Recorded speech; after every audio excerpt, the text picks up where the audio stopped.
Hello good morning साथीहरू। हेर्नुहोस् है, चाहिँ हाम्रो घरभित्र भएको मोन्स्टेरा वाइट चाहियो भने वाइट पनि छ हो। कसैलाई चाहियो भने यो चाहिँ हामीले किचनको बाल्कनीमा राख्न आँटेको हो। यो चाहिँ किचनभित्र राखेको। खै यता देखाइदिनुहोस् न मजाले। यो चाहिँ मेरो बुढाले मजाले घरमा बनाएको हो। कति साल भयो है, कति साल भयो नि, धेरै साल भयो है। यो अस्ति हामीले लिएको गमलामा हालेको छौँ। सबै बरान्डामा लाँदैछ, लानुहोस् त। यो चाहिँ हामीले सेलमा पनि राखेको छौँ हो।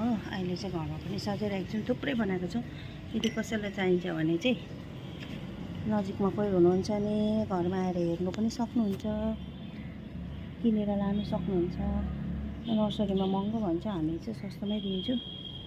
बेलुका चाहिँ म यो बनाउनु पऱ्यो सबै। यो अस्ति हामीले यो सारेको मनी प्लान्ट्सको भेराइटीहरू पुरा छ कि अहिले चाहिँ उज्यालोमा राम्रो देखेको छैन।